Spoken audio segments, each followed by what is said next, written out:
सारी खबरें शुभ नहीं होती, कुछ मंगल भी होती है, और जो ना शुभ हो और ना ही मंगल, वो करती है सावधान। शुभ बताने, मंगल दिखाने और सावधान करने के लिए मैं आपके साथ हूं, सुमित चौधरी। शुभ खबरों में आज बात होगी भारत की रक्षा तैयारियों की। एलएसी पर चीन की चालबाजियों को देखते हुए अब एक ऐसे योद्धा को लाने की प्लानिंग की गई है जिसके एक बार पहाड़ों पर दौड़ते ही दुश्मन हाफने लगता है।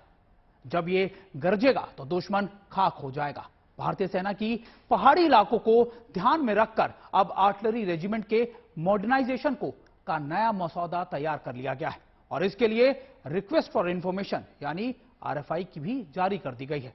खास बात यह कि इसके वजन को बेहद हल्का रखे जाने की बात की गई है ताकि बड़ी से बड़ी चोटी पर इसे आसानी से तैनात किया जा सके, ताकि दुश्मन की किसी भी चालबाजी का जवाब तुरंत दिया जा सके। भारत की इस बढ़ती ताकत पर हमारी खास रिपोर्ट देखिए।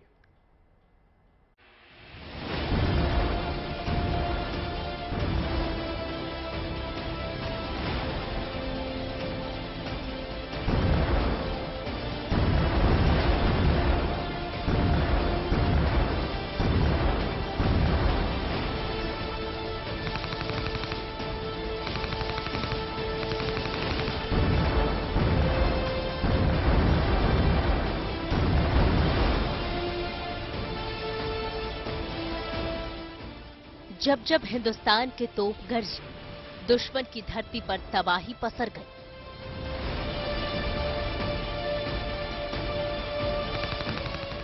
जब जब देश की हिफाजत का सवाल उठा, तब तब हिंद के रक्षक रणभूमि में महाबली की तरह दुश्मनों पर टूट पड़े।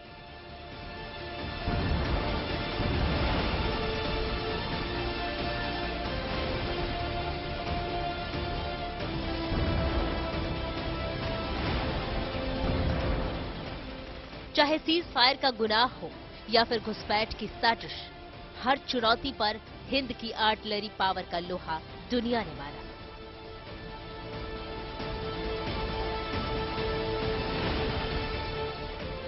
हिंदुस्तान की आर्टिलरी पावर का सामना करना ताकतवर से ताकतवर देशों के लिए आसान नहीं, खासकर तब जब देश के आर्टिलरी पावर की कमान हिंद के दबंगों के हाथ में दे दी गई हो। भारत ने अरुणाचल प्रदेश के सीमा पर होवित्जर M777 तैनात कर रखा है, जो दुश्मनों को तबाह करने के लिए बेताब दिखाई देता है।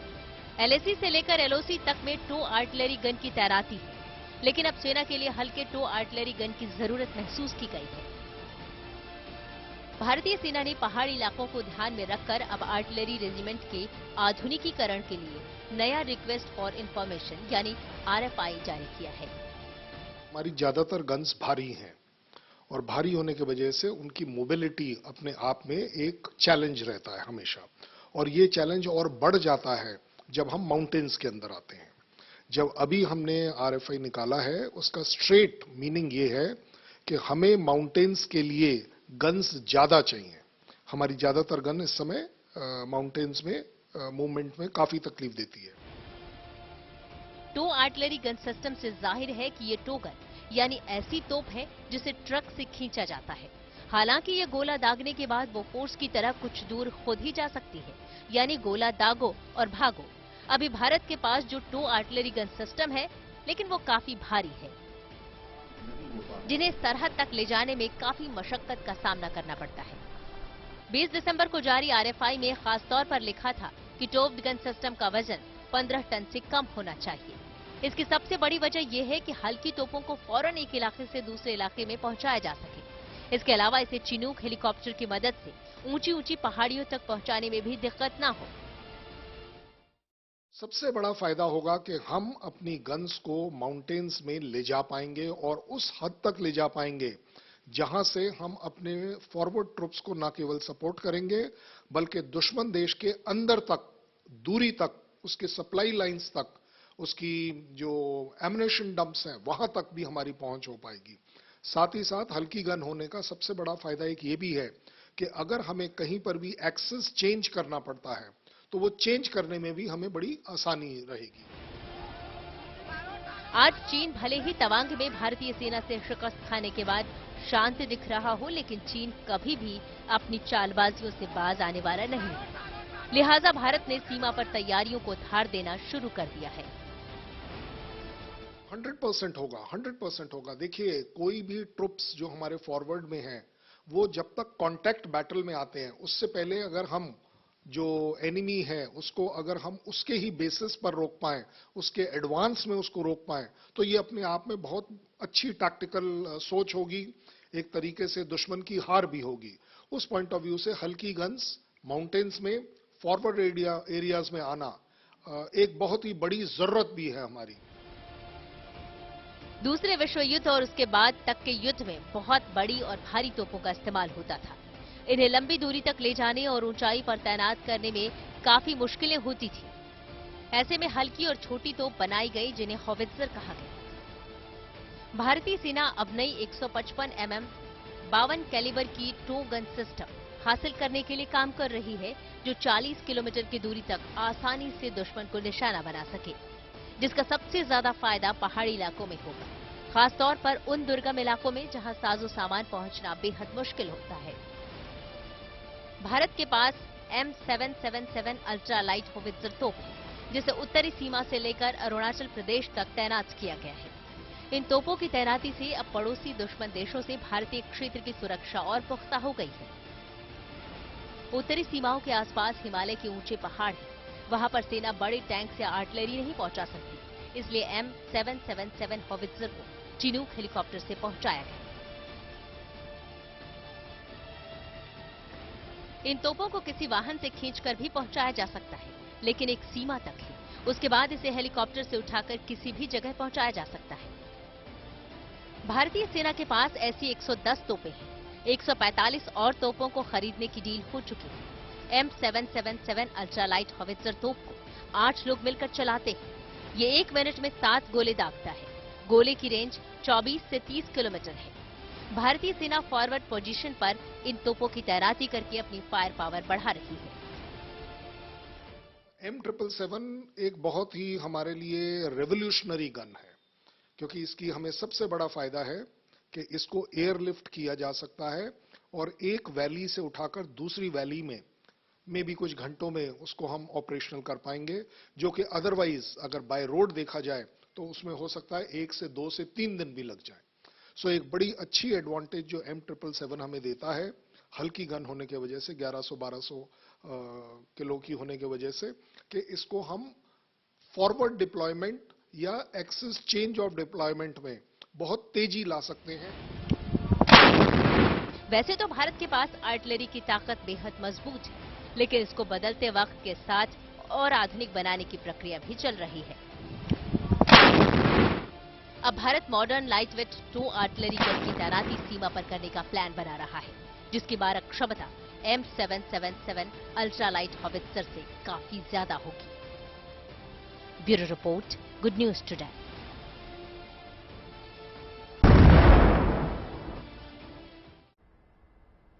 आर्थिक मोर्चे पर जूझ रहे पाकिस्तान की हर ओर से किरकिरी हो रही है। कर्ज भरने के लिए उसके पास पैसे भी नहीं है। यही नहीं, पाकिस्तान में इस समय डॉलर की भी भयंकर कमी है। ऐसे मुश्किल भरे हालात में लाने के लिए कहीं ना कहीं पाकिस्तान हुक्मरान और सेना के कदम है, जो विकास के रास्ते के नहीं बल्कि आतंक के रास्ते पर चलने में ज्यादा यकीन रखते हैं। पाकिस्तान के इसी आतंक चरित्र को देखते हुए दुनिया के ज्यादातर देश उससे किनारा कर चुके हैं। आलम यह है कि पाकिस्तान मदद के लिए कटोरा लेकर दर दर घूम रहा है, बावजूद इसके उसकी मदद करने वाला कोई भी नहीं है। पाकिस्तान से आ रही ये खबरें और इस रिपोर्ट पर हमारी ये विशेष रिपोर्ट देखिए।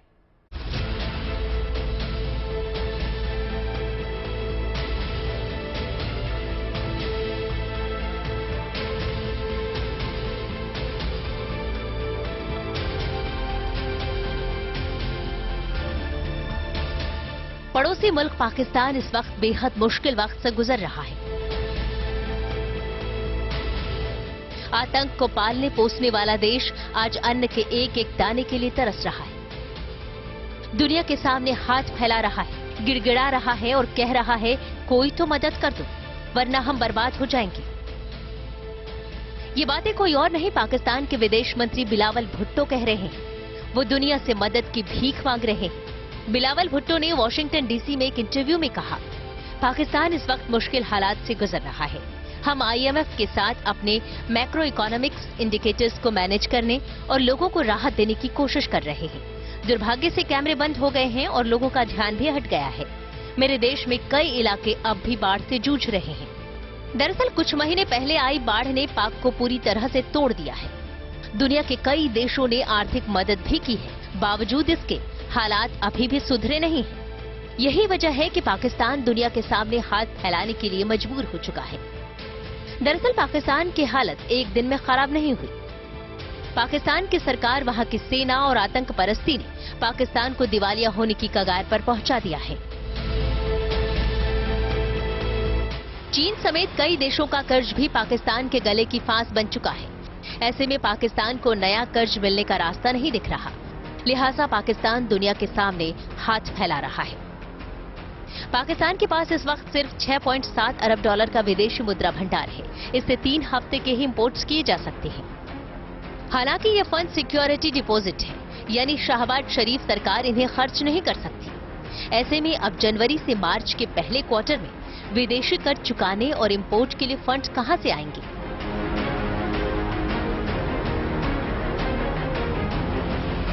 विदेशी निवेशक पाकिस्तान से अपना पैसा निकाल रहे हैं और कोई भी पाकिस्तान को कर्ज देने के लिए तैयार नहीं है।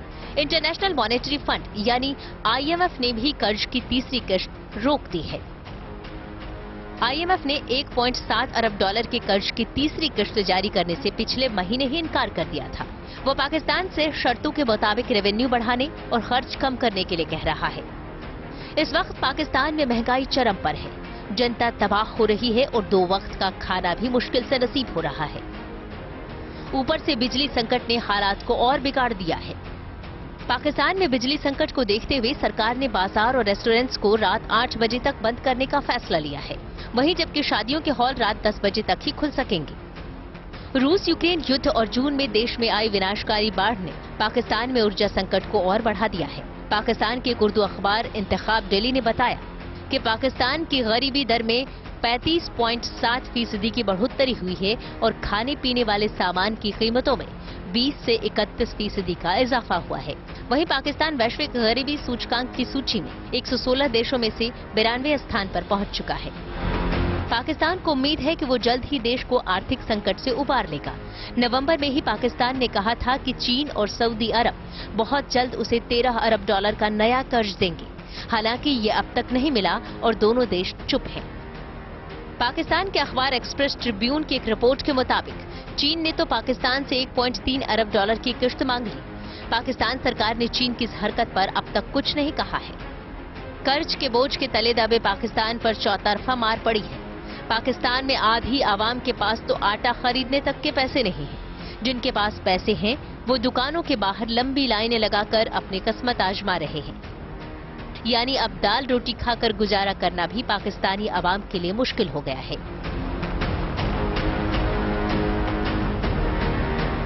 पैसे और रोजगार की तलाश में पढ़े लिखे पाकिस्तानी युवा देश छोड़कर विदेशों की राह पकड़ रहे हैं। Bureau report, good news today.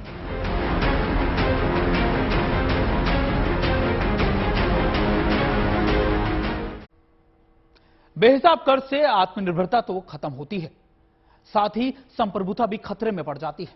चीन के कर्ज की इस साजिश को दुनिया समझने लगी है, लेकिन बेचारा पाकिस्तान इसे समझ नहीं पाया और अब जो चीन के सामने पंगु बन चुका है।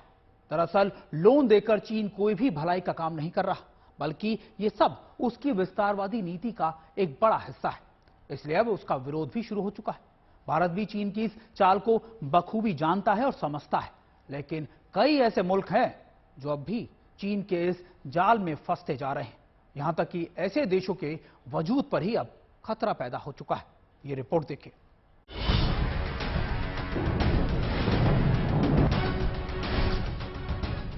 विस्तारवाद की कश्ती पर सवार चीन कर्ज देने और गुलाम बनाने के फॉर्मूले पर चलता है। जिस भी देश ने चीन पर भरोसा किया, चीन ने उसे ही पंगु बना दिया।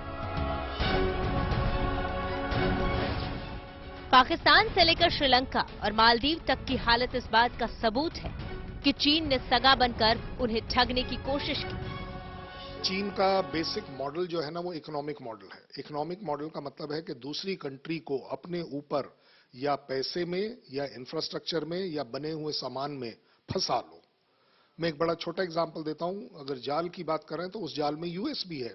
यूएस ने अपना इंफ्रास्ट्रक्चर डेवलप नहीं किया, आउटसोर्स कर चाइना को दे दिया। चाइना ने क्या किया, आज यूएस का सबसे बड़ा चैलेंज है कि वो उसका जो देनदार है चाइना का, उसको कैसे बराबर करे। इसका मतलब अब आप उसके साथ बिजनेस करते चले जाएंगे। चीन की रूस से भी नजदीकियां बढ़ रही है। छोटी से छोटी जरूरत के लिए रूस चीन पर निर्भर होता जा रहा है, जिससे रूस पर भी खतरा बढ़ गया है।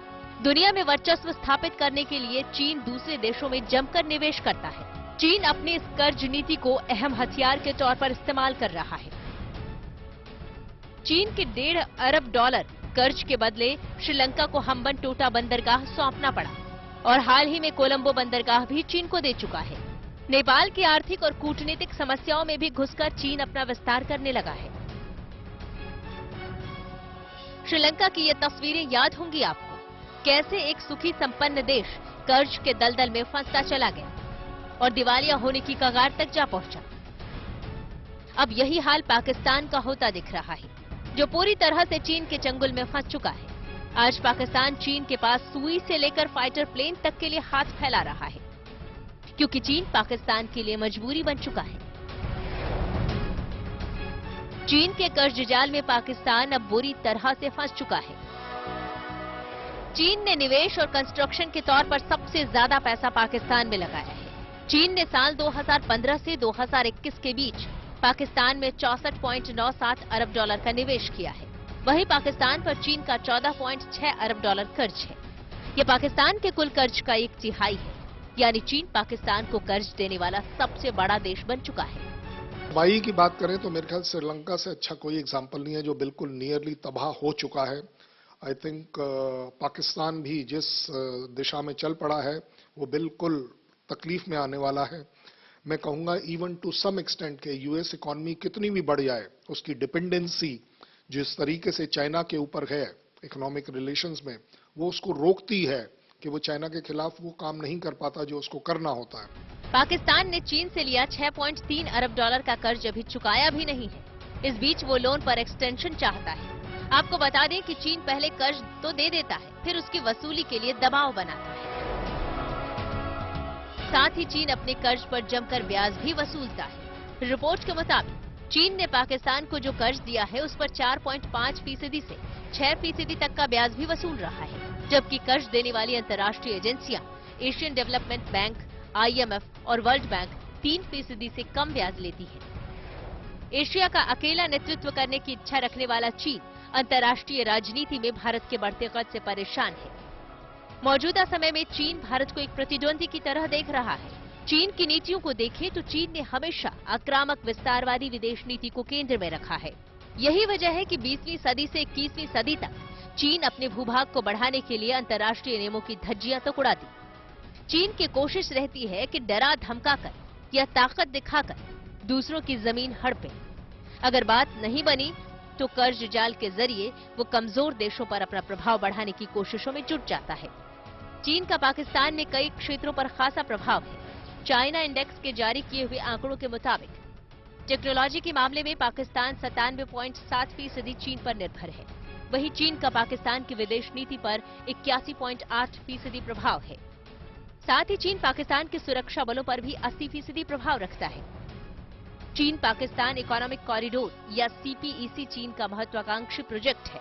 पाकिस्तान में चीन CPEC परियोजना चला रहा है, जिसे कर्ज का जाल भी कहा जाता है।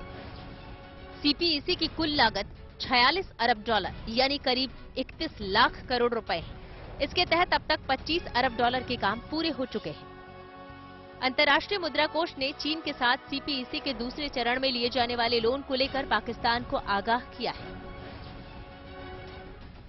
आपको बता दें कि चीन ने पिछले 5 साल में श्रीलंका और पाकिस्तान को करीब $26 अरब का कर्ज दिया है।